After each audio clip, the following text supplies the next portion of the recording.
Welcome back to Enzyme Review Video Part 3. So here we're going to talk a little bit about the idea of denaturing our enzymes. So to denature the enzymes, we do something that causes the shape of the enzyme to change. And so we might have some crazy big temperature, super hot, super cold.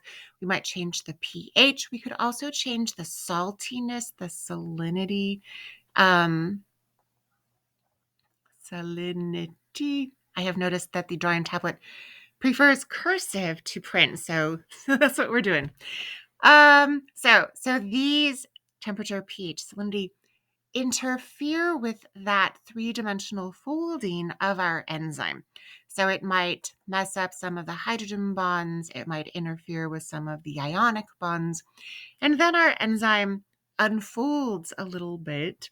And when it unfolds, the shape of the active site that's just right for the substrate is no longer just right for the substrate.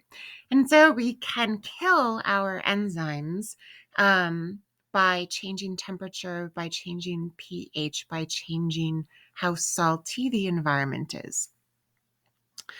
Some other things that we can do to our enzymes is to inhibit them. Sometimes we want to control how quickly the enzyme is working. Sometimes we want to shut it down. Sometimes we want to slow it down. And so these are different ways that we can inhibit or slow down our enzyme activity. So this first idea is a competitive inhibitor where we have our enzyme, we have the active site. The substrate and the inhibitor have a similar shape. And so when the substrate ought to be able to get into the active site of the enzyme, instead, the inhibitor is right there. So the inhibitor, which again has a shape very similar to the substrate, the inhibitor is going to bind to the active site that prevents the substrate from getting in there. And because the inhibitor is there instead of the substrate, we're going to have no reaction. Again, that inhibitor binds directly to the active site and blocks the substrate from getting there. We also have non-competitive inhibitors, which are super cool. So again, we have our enzyme, we have our active site, the substrate, very lovely, the adverb version of that, can fit into the enzyme substrate. But sometimes we have this non-competitive inhibitor. This guy does not go to the active site, but instead will bind someplace else. We call that the allosteric site. In Spanish, allá is over there.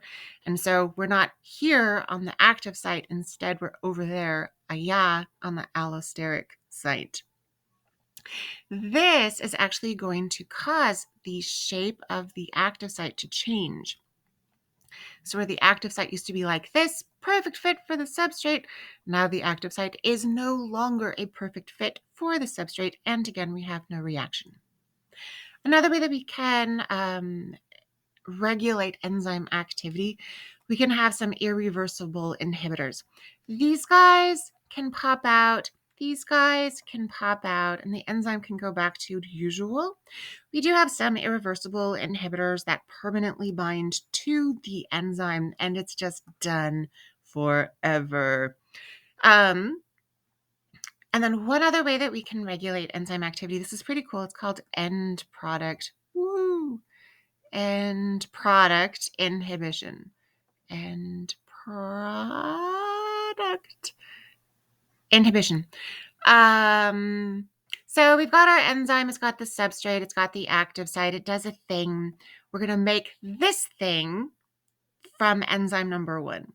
This thing is then going to go to enzyme number 2, which is going to do some more stuff and makes that thing. And then this guy goes and sits on enzyme number 3, and we get our final end product.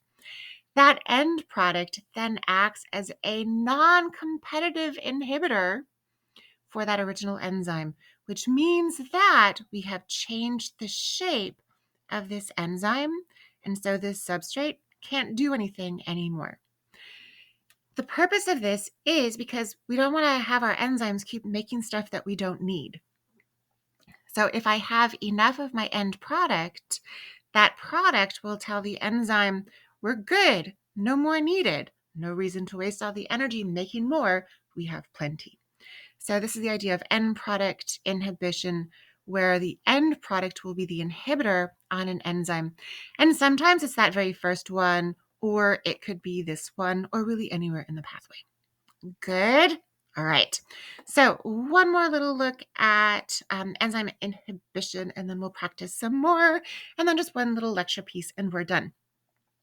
So when we're looking at inhibition of enzymes, substrate concentration can have a pretty big impact on how fast it goes, which makes sense. If I don't have a lot of substrate, if my substrate is like 0.01, I just have tiny little pieces of substrate, of course my enzyme activity is going to be pretty low. There's not a lot of stuff to act on.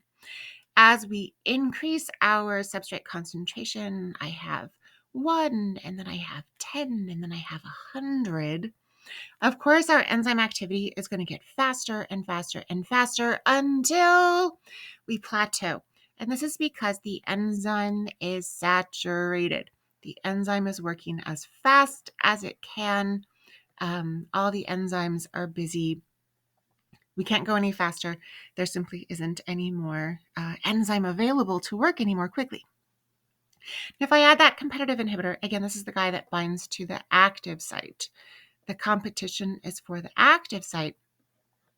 Then if I have just a little bit of substrate, we're going to slow down that rate of reaction compared to the normal enzyme, because that competitive inhibitor is competing for the active site. So the substrate and the inhibitor are like, who's going to get there first? Now, if I have oodles and oodles and oodles of substrate, statistically speaking, that substrate is going to get to the active site first. So it doesn't even matter that that inhibitor is floating around, because the substrate statistically is going to spend way more time on the active site than the inhibitor will. That's very different from our non-competitive inhibitor, because they're not competing for that active site. And so it doesn't matter how much substrate we have. That non-competitive inhibitor is on the allosteric site.